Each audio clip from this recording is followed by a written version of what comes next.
Okay, so welcome to the second meeting, which I realize that some of you have already been welcomed, for the Digital Indigenous Beading Circle.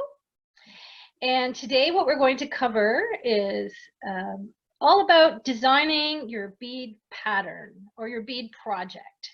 And so that can be a number of different things. It could be a bracelet, it could be a belt, it could be a purse, and we'll get to those things. But first of all, I just want to give you a tiny little bit of history of beads because I am an archaeologist, and so I can't help but want to give a little bit of information there. So beads have actually been around archaeologically for at least 72,000 years. We have archaeological evidence in Blombos Cave, South Africa, for about 72,000 years ago. And we also have some evidence from about 40,000 years ago in a number of places in the Middle East, Egypt, Africa, and whatnot. And so beads have been around for a very long time here on Turtle Island and on other continents as well. Seed beads, the actual things that we're going to be using, the tiny little beads, so they've been around for about, well, small beads have been around for about 4,500 years. And that was in Asia and in Egypt. And then the actual manufacturing of the tiny little seed beads has only been around for about 700 years, somewhere around 700 years. And it started, the manufacturing of it, the regular production of it started in Venice. And for a long time, they dominated, and Europe dominated for quite a long time. Here on Turtle Island, aside from seed beads, we've been making small beads for time immemorial. There hasn't been a situation, a culture, at least on Turtle Island, that there isn't some type of bead, often shell or bone, but also can be stone and things like that.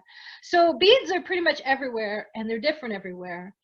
And the reason why we're going to have to talk about them is because there's a lot of variation, and there's a lot of things to consider when we're making a project. Okay, and one other point about the history of beads. Today, anyways, probably the most popular ones, the most commonly sought after, are either Czech beads, from Czechoslovakia, or Japanese beads. Actually, I'm not even positive it's from Czechoslovakia, but they're called Czech beads, and Japanese seed beads. So those are the most common, and those are the most consistent. Other bead places you can get beads, you know, from many places in the world, but they're not always as uniform inside. Now, the thing about beading that I have grown to really love, and my mother has been beading as long as I can remember, the thing that I love about beading is playing with the colors, the color therapy. On a loom, it's meditative because you're following a pattern and you're counting and you're being methodical about everything that you do, and that's really meditative. So I really appreciate beads for healing and beading for healing and for health. And the creative expression aspect is also particularly important. If we aren't creating in some way or expressing in some way, it becomes difficult to get other things done. And I found that out the hard way in grad school.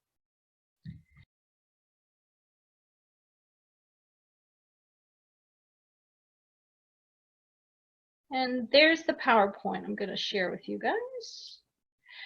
So inspiration for designs, and that's my tree design. I love trees. So basically everything in the world inspires me. Everything around me, buildings, you might have seen from my last email, the Toronto skyline. It's actually a pretty accurate skyline. I took the time to make sure that the buildings were correct and the sizes were relative. Sunsets, the colors in sunsets really inspire me. Seasons inspire me. Other places you can get inspiration, obviously, are books, online and not online, with physical books that still exist. So any kind of beading books, art books, gardening. great flowers in there, embroidery as well, and sometimes embroidery really works out the design ahead of time. Cross stitch as well. I didn't put that down, but cross stitch, they already have the squares predetermined, so that you could change a cross stitch pattern into beading easily. Fashion, yeah, and any books or images at all that you can find that inspire you. Shapes and geometric patterns, repeating, that's something you commonly see in a lot of loom work and some other beadwork as well. Being Indigenous and some other members of the beading group who are also First Nations, Inuit or Métis in this part of Turtle Island, you know, you might have your clan that inspires you to do beadwork, or you might have designs from your ancestors in the past, or even ones that you didn't know, but you get that information.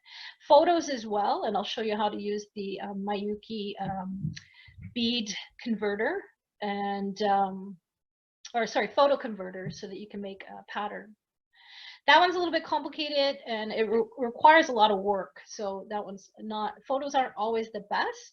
Sometimes it's easier if you simplify the design ahead of time. Flags, symbols, and flags. You saw Andrea's flag that was done for the announcement, the initial announcement of the Mohawk flag. Symbols, logos. Logos, be careful. If you are going to sell, you got to be careful with that kind of stuff. Words inspire me as well. I'll show you one of those designs later. Beads themselves can be the inspiration. The actual, you find a pair, like you find a bead and you're just like, this is gorgeous. I want to make something out of it. And then of course, music, poems, and teachings. Teachings inspire me quite a bit to design things. So things to consider when you're making your bead loom patterns, or if you're altering one that already exists, because it might not be the right size for you when you find a pattern, and so you might have to make some changes. So things you need to consider are what exactly is it that you want to make, obviously, but also who is it for? So is it for you to test and learn, like some of you guys might be doing, your first bracelet or your first anything, and so you're just testing it out? And so maybe your design, you want to keep it simple. And if it's for yourself, maybe you have an outfit specifically in mind that you want to match, if it's a bracelet or other things. If it's a gift, obviously you want to consider what's important to that person. And then if it's for sale, this is an important part. If it's for sale, you need to consider whether you're allowed to use the design. I have that at the bottom there, so make sure that we don't forget that. But there are certain designs, and I'm thinking ancestral designs or clan designs or nation designs that you might not have the right to use. And if that's the case, I would urge you not to use them, particularly if it's for sale. We aren't going to get into a discussion about cultural appropriation, but if it's not yours to make money off of, then you shouldn't be making money off of it. All right, then on to what size, obviously what size of the project. So an example is, this is a design idea I had, but it ended up, so I worked out the design and I worked it out with seed beads, but I used Delica, so it wasn't long enough. And so I would have to change that pattern. I mean, it can fit me, but it's really small and really tight. And so I'd have to change that pattern to make it longer. So you got to think about what size, and in which case I might just add on one more of these and make it long enough, etc. So if it's for somebody else, you're going to have to measure them. And we'll get into the measuring part. Actually, you know what? I'm going to show you one thing right now. When you're going to measure a bracelet, you got to keep in, for a bracelet in particular, a guitar strap, you already have the strap, so you know how long. But a bracelet in particular, you want to keep in mind how it's going to be closed. So there's some space in there for me to add the closure, and it moves around a bit, and that's pretty good. But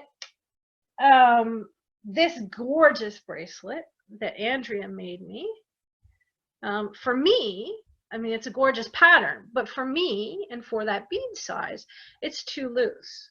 And so I would have to alter this pattern if I'm gonna make it for my size. And I'll actually be adjusting this one, and I can show you guys how to make it smaller if you made it too big. But that's when we get into the actual beading of things. Also, it's important to know what supplies you have or have access to. So if you already have some, we'll look into, I'll answer questions that people have, and we'll look into how you can use beads you have. If you're getting some from us, it'll probably be a size 11 because that's what we have the most of. But I have a few other larger beads, not many color choices, but if somebody wanted to try a larger bead loom bracelet as well. Okay, so when you're going to make a pattern for a bead loom, it really is best that you record it in some way. And so there's several different ways that you can make your bead loom patterns. There's digital, there's regular graph paper, and then as you can see here, this is a beading graph paper, which I will figure out a way to send it to people, but there's also links that I'll be sending all the links, because this actually came from Fire Mountain Gems and Beads, and they have all different kinds of bead loom graph paper, or sorry, graph paper for beads, but the square one or the loom one is the one that you want for looms. And so you download that, print it off, and then you're going to color it in and do your design. Now, I think what I'm going to do is move my camera over now so that you can see some demonstrations. Oh. Okay. Now, you wouldn't believe the stuff I've jerry-rigged around my place right now. Okay, so let's start with this first. This is some square stitch bead paper, or graph paper. And what I've done is I use it as a template to just work out different design ideas. And sometimes I might finish it. And I think that was this bracelet right here. But I obviously chose different colors. But also sometimes I'm just working out ideas. And maybe you can't see that, so I'll bring that a little bit closer. Sometimes I'm just working out ideas. You know, what kind of shape I might like, or what kind of thing I might want to color in, or in particular, I'm a big fan of the muskox, and I was working out that one, and that's that bracelet. Well, that's one of them. I've done more than one. Oh, I hear the rain pouring outside. It sounds wonderful. And you can also work on regular graph paper. This is a very fine one, so I just use 4 squares to equal a single bead, but you can use regular graph paper as well.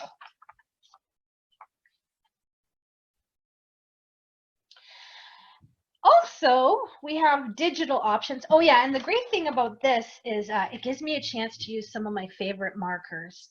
And I have a huge marker collection, and I absolutely love just being able to, without electricity, just color things in. But if you make a mistake, you kind of have to start all over again. So that's the reason why when I learned about this one app, I was all for it. So I'm going to show you the one app. Oh, okay. So hopefully everyone can see everything there. So I have it's called Bead Pattern Creator. There's also Bead Creator, but that one's for those kids' plastic beads that you iron afterwards and make things out of. So not that one. Although if you're using cube beads, I actually work out patterns on that because it's a very even size. But what you want for seed beads and bead looms in general is this Bead Pattern Creator, if you choose to go this route. You can get it in Google Play or pretty much anywhere you can get apps, and they have a Mac version and a non-Mac version. Okay, I think I need to raise this up so people can see it a little bit better. Hopefully that'll work. So you download it, it's free. To make a pattern though, it costs about $4 or $5, but it's really easy to use. I'm just going to show you. Create a bead pattern, For the loom, you're going to want square stitch. And right here, you can change to any size that you want your beads, your project to be. So let's say we want it to be 14 wide. And then usually, depending on the bead size, you know, at least 70, whoops, it does slip sometimes. At least 70 long, or somewhere around there. 70 should be good. And then you pick the pencil, you pick your colors. I'm going to take the black because it's easy to see. And basically, you can just do whatever you want. You can also undo everything as well. If you want to put an object in, you can stamp something in. Let's say I want to put a heart in there. Well, I probably should have moved that over, so you got to place it a little better. And then if I want to fill the heart with a color, I pick the color, and then there's a bucket function, just like there is in Photoshop and other things, and you can fill it in.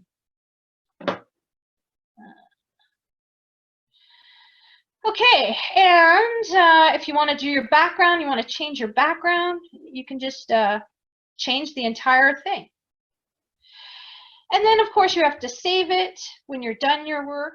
Oh yeah, and well, I'll show you that in a second. So you would save it, but I'm not going to save it, so I'm just going to put down cancel. Oh, and press back. And do I want this? No. I will open this and show you the tree one. Well, sometimes it opens only in the picture view, so I go back.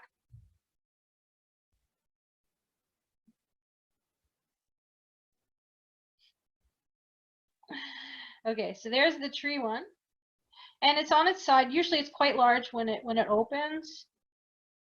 And close that up there, make it. And so it's only 68 wide, and that's because I want to use a size 11 seed bead, and that's about right. And here I've added 2 gray rows here and here because I'm going to use the ribbon clamp closure. And so those could be any color. Those are extra rows that are used just for the beading area. And so also one really cool thing is you can send it out to people. Oops. So you could email yourself the design or all the designs that I have available for everyone here. I just emailed them to myself. Okay, so I'm going to close that app. And I'm going to show you the Mayuki. But before I get to that, I'm just going to stop sharing for a second and check in on people. Oh, okay.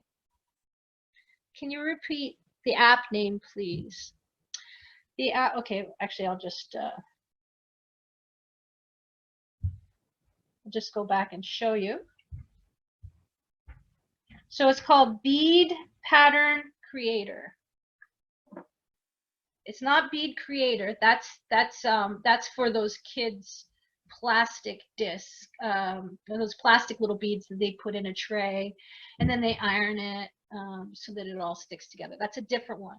But the reason why I have it is because I use it for when I use cube beads because it's the same length and width. I think that's it for questions.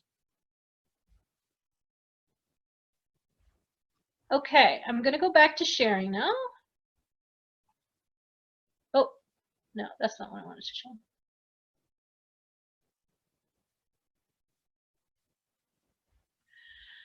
Okay, and in case you guys want to look at that. So that, oh yeah, I suppose I should have just shown you that. So there you go. That's Bead Pattern Creator.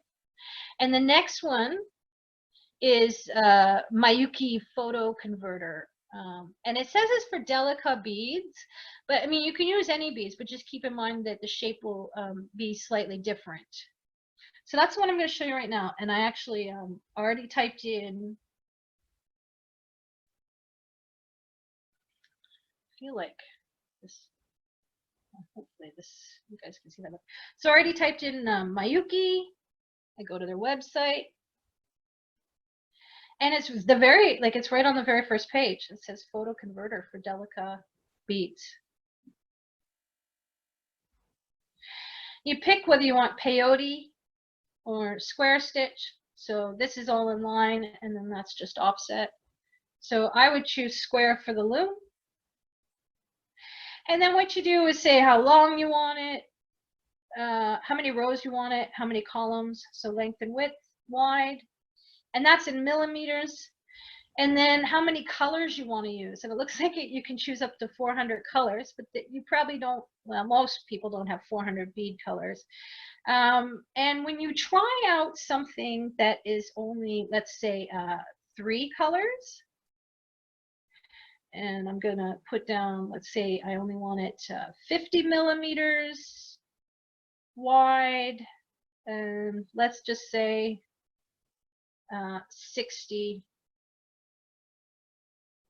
just for the heck of it.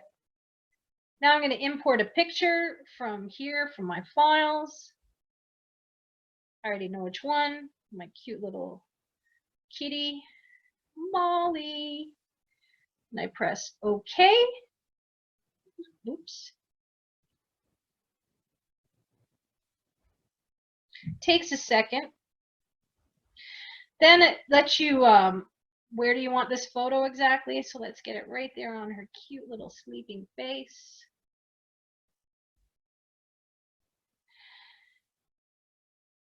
And then it takes a while. And it can take a little while. Sometimes it'll drop it too. And what will happen is the picture doesn't end up, depending on how many beads, it's difficult to get things realistic. So you might have to adjust your pattern. That's the Mayuki one. And like I said, sometimes it drops. I'm not sure how to save patterns in with the photo converter.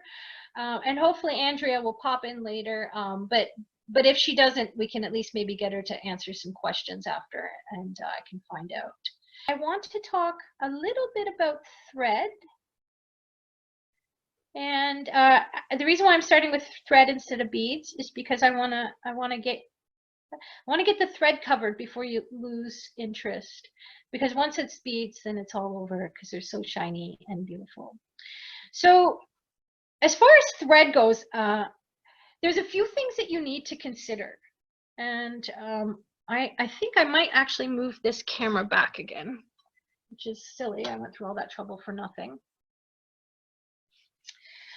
So the different kinds of threads we have are what's most commonly used, and you'll find in bead loom kits, is a nylon thread.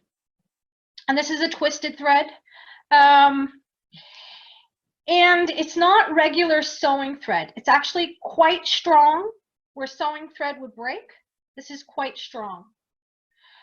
And so this is the most commonly used. And when you use a nylon thread, it can make it very nice and drapey. So this bracelet that Andrea made for me, look at how like light and drapey that is. It's just gorgeous. It's a gorgeous bracelet. I'm so lucky to have it. And so that's the nylon thread. Then there's also the monofilament, which is Fireline, or there's a number of different kinds. I happen to use Fireline because that's what was available when I started using it. They come in different weights. These people also make fishing line, so that's also why I chose Fireline, because I use them for my fishing line as well. And so I knew that they're nice and strong and they're not going to break. And the great thing about this stuff, if I can get a piece showing, so it's really, really thin. Oh, of course, it's going to be difficult. It's very thin, but it's actually stronger and sometimes even difficult to cut. So you won't really be able to see that very well. But it is not going to break. It's going to hurt you before it ever breaks. And the thing I like about that is for things that are going to require a lot of wear and tear, So I like to, on the outside of my bracelets, when I'm, so when I have all my threads up here, what I normally do if it's a bracelet for someone, I put fire line on this side and this side, just on the outer threads, so that the thread, the outer ones are nice and strong, but it will make it quite stiff. So this is Delica beads and this is Delica beads. Do you see how this one drapes and the other one, it's actually quite firm. And so this one had the fire line throughout the whole thing. This one has fire line only on the outsides. And this is a cube beads. This is that two-tone one pattern that I'll show you again in a little bit. And then also, if you look at this cuff that I made, it's extremely stiff. And I wanted it to be stiff because I wanted it to be a cuff, right? I wanted it to be nice and strong, and it's not drapey in any way at all. And this one, I only used the fire line on the outside and the outside, and in here was all regular nylon threads. But I also, the thread that I use to actually weave, I also use fire line. So that makes it extra, look, it won't even drape, it just stays. So it's extra firm. You can also use some thicker threads. Actually, that's not really that thick. Here's a thicker one, a little bit thicker. This is nylon, this is not the filament, and they come in different colors. And some are kind of rope-like, but you will want thinner ones, this thinner stuff and the fire line thinner stuff for the seed beads. And then another thing you can use is, this is a clear stretch plastic. Now, sort of like a rubber plastic. And it can stretch pretty far. Now, when you're using this, you'll probably want to use it throughout the whole thing so that the entire bracelet is stretchy. Ooh, and I should show you a stretchy bracelet so you know what that looks like.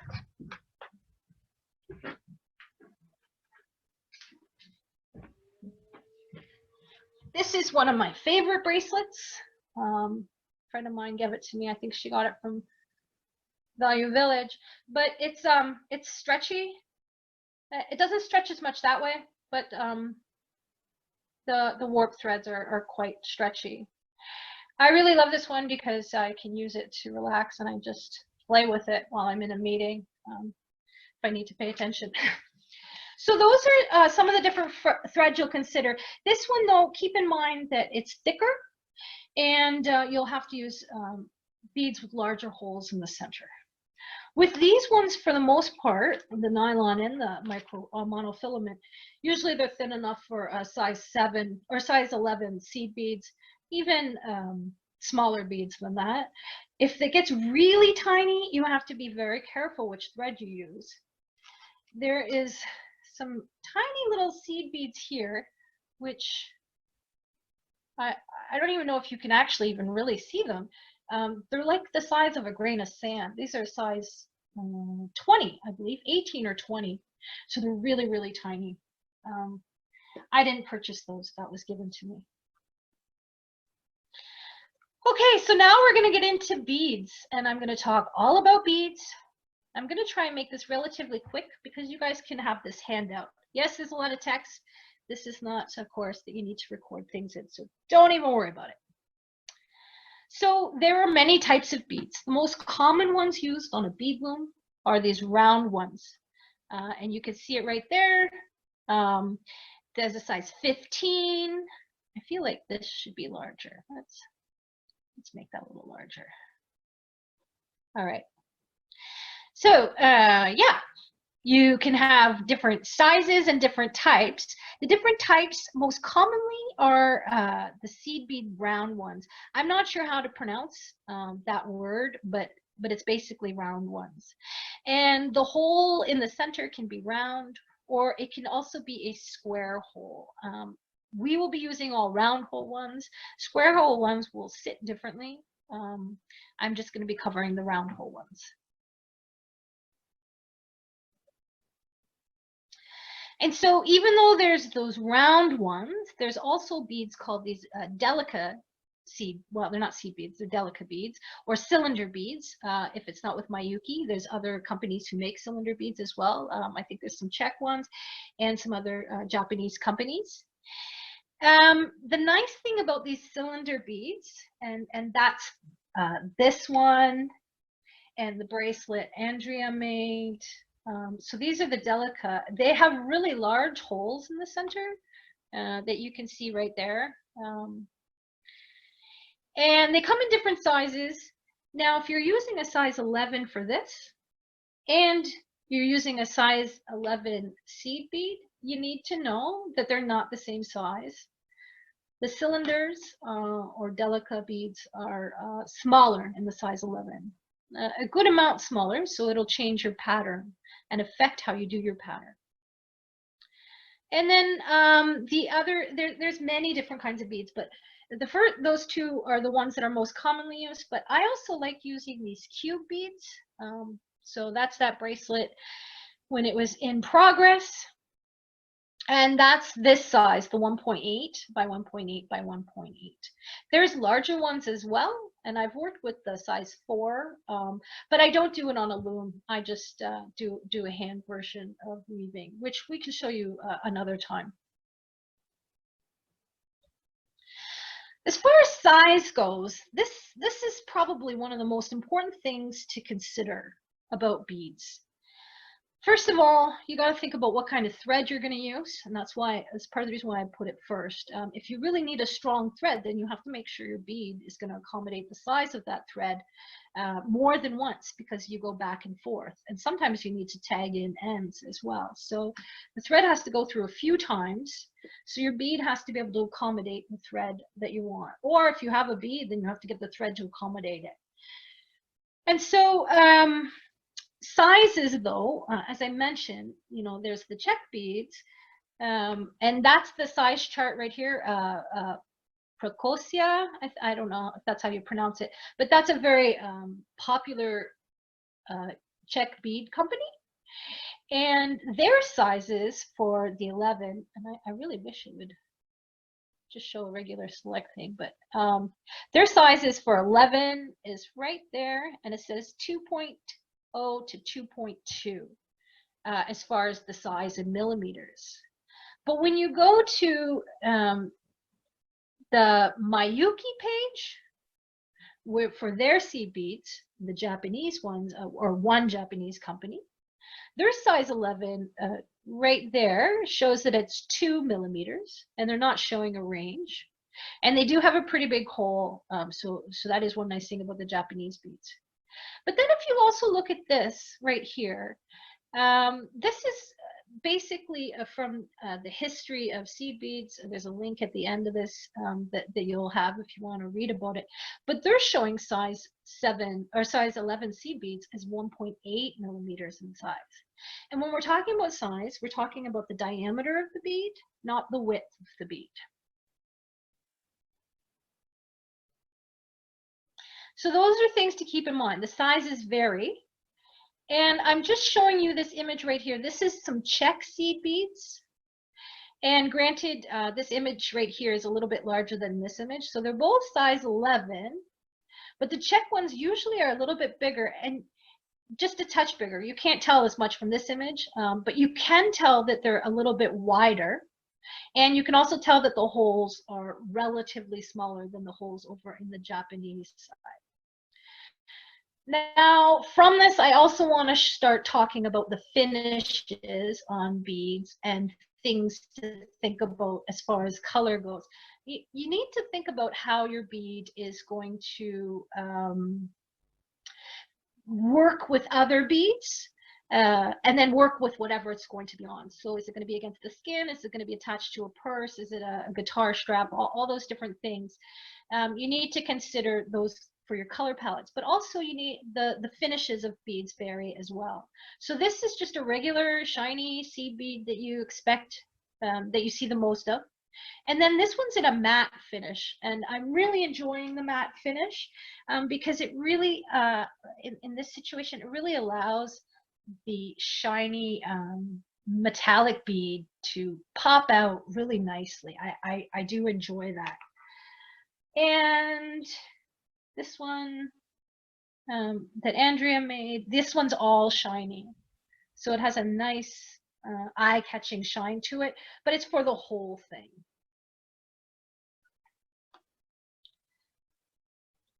Other bead finishes. So this one's a very popular one, the silver lined or lined with any color really, but most commonly you'll see silver. And so that's a clear bead with a silver lining. This one is completely clear, and you can get them in all different colors. And sometimes they'll even have a little bit of an iridescent sheen to them. Here's a metallic version, and metallics now, metallic beads come in all different colors. Some are metallic coating, and some are actually metal beads. And that's important to know the difference. When there's a coating on a bead, it will obviously make it a little bit larger. And you might notice, well, you might not notice, but right here, these copper beads that I have, they have a coating on them, and they're just a tiny bit bigger than the black ones and some of the other beads. The ones next to the copper, they're clear and copper lined, and then I also have a completely clear translucent one in there too. And this black is a matte finish. So there's different ways that you can use those beads and get them to work together. I wanted to create something of a gradients and have specific focus points when I was designing that one. To accent the copper, I really enjoy copper. Here's a color lined one right there, the pink. These two right down here are special lustery finishes. I believe this one is a luster finish and this one's a luminous finish or something like that. But basically this one's kind of pearlized. You can get different pearl looking beads as well. Okay, so I didn't finish that slide, and that's mostly because needles, it's not a huge thing. For the most part, for your bead loom, you use anywhere from a size 11 to a 16. The 16 is useful for size 13, 14, 15 beads. So I'm going to show you, this is some really tiny, they're called Charlotte beads because they have a little cut on it to give it an extra little twinkle. And this is a size, I think this one's a size 14, so they're really tiny. And in that case, I really need to use my size 16. And when you see them, there's no point in showing it in the video because it'll be very difficult to see with my camera. Although I do have one here ready. Let's see if you can see how small that is. I think you can. And I'm going to put a size 11 right next to it.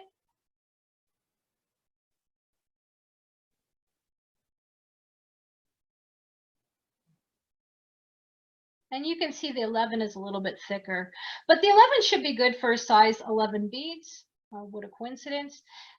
If you're going through even up to 3 times, anything larger than this, like a regular sewing needle, it'll work for the Delica size 11 because their cylinder holes are quite large, but it won't work as well for other ones. And what will happen is, you know, you might break a bead trying to go through, or you have to take out that row and redo it. But mind you, every problem is fixable, so you don't really have to worry about that too much. But you do have to consider the eye hole of the needle, and I won't be able to show that with my camera. But if you can't get the thread through, yeah, I don't think you'll be able to see that. No, I can barely see it. But if you can't get the thread through the eye hole, then that's a problem. You might need a bigger needle if you have to have that thread, or you might need a different thread if you have to have this needle size because of the beads. So those are things that you need to consider as far as sizes go. I also want to point out that there's bugle beads, right? And bugle beads are these long cylinder beads. So you can sort of think of the Delica, but much longer. And they're not often used on looms, but I have this beautiful purse, that little change purse that a friend of mine gave me. Thank you, Sarah. and they put bugle beads in between. So this was probably done on a loom with the evenness, and you can leave a space in your loom to put in a bugle bead row, but that's kind of advanced if you're just starting out. You might want to try a simpler method first. Okay, so these links right here will all be provided for you, and here are some free patterns, but you can also probably find stuff online. So I'm going to stop sharing this, but if anybody wants any one of these four, I can send them the PDF through the chat, or I might even be able to post it in chat. I'll check that out and see. And so I'm going to put this here.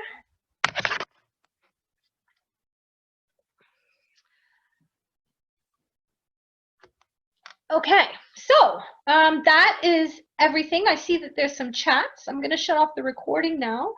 But that's the information that you need to consider when you're making your bead loom project. If you have any questions, you can email me. And if you're getting this on YouTube, then maybe post the question on YouTube, and I'll check it out after and try and respond there. And I'm going to stop the recording.